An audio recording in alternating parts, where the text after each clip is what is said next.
Okay, so I want to talk about you.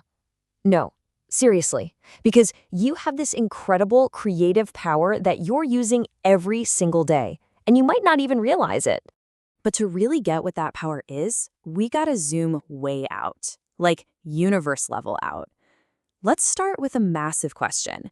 Why build a universe in the first place? All the stars, the planets, us. What's the point? Well, the answer is way more personal than you think. The universe wasn't built to fill some kind of need. It was built because of a desire for a relationship. The whole point was to create beings, that's us, who could be loved and who could choose to love back. Just think about a parent, so excited for a child they can't wait to meet. Now, this completely flips the whole idea of creation on its head. It wasn't about adding something to a big empty void. It was about an already complete existence choosing to make room for something else. It's like a space was intentionally carved out so we could have our own place to exist. And that space? You can think of it as the ultimate nursery. Seriously, every single thing from the laws of gravity keeping you on the ground to the oxygen you're breathing right now was perfectly set up so we couldn't just survive but actually thrive. I mean, God doesn't need oxygen, we do. The whole system was built for us. So, if the universe is our home, what does that make us? Well, there's this ancient idea that we are created in the image of God, but honestly, that phrase gets super misunderstood all the time. Let's just get this out of the way. It has nothing to do with physical appearance. Zero. No big beard in the sky, none of that. The deeper truth is about an ability we share. The single most godlike thing about you is your power to create. It's that little spark. It's the magic of seeing something in your mind, a song, a drawing, a plan for the weekend, even a friendship, and then doing the work to make it real. That's the power we're talking about. And look, you use this power all the time, in ways that are both huge and tiny. You are constantly shaping the worlds around you.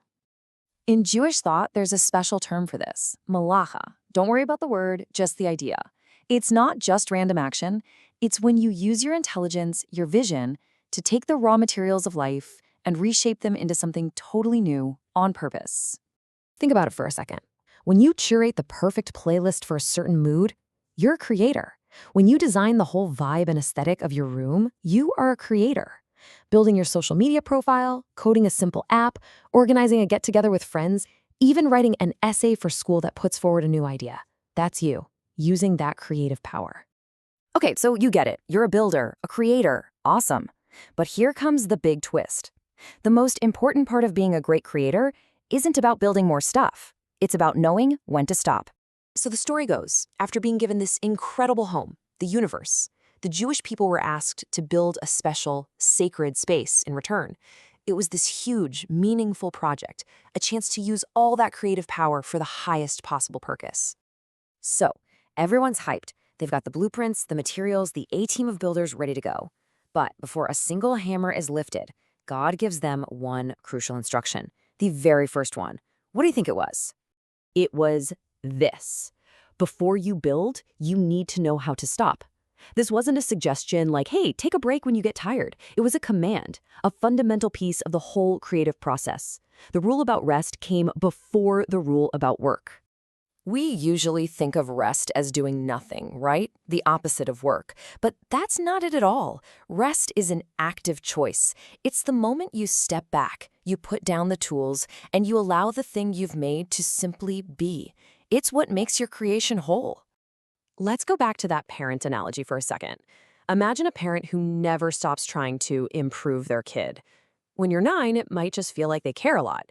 But by the time you're 15, that constant fixing and tweaking feels totally suffocating, doesn't it?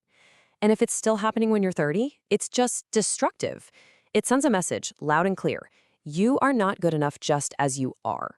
For a parent to truly love their child, they have to know when to step back, when to stop tinkering and just appreciate the amazing person their child has become. The stopping, the rest, is a profound act of love and acceptance. And this is true for God, it's true for parents, and it is absolutely true for you and the life that you are building. It's time we all stop thinking of rest as a weakness.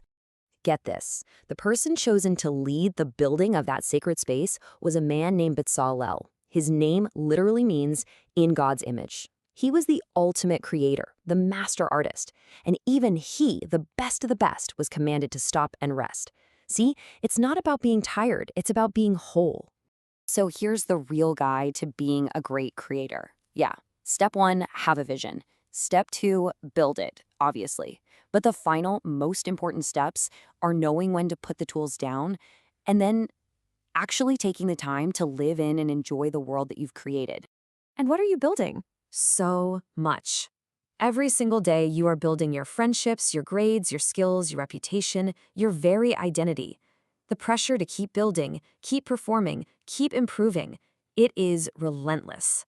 But your worth isn't just in what you produce. You matter even when you're not performing. You are enough, right now, exactly as you are. So here's the final question I want to leave you with. In the middle of this massive, stressful, beautiful project of building your life, when do you give yourself permission to stop and just live it?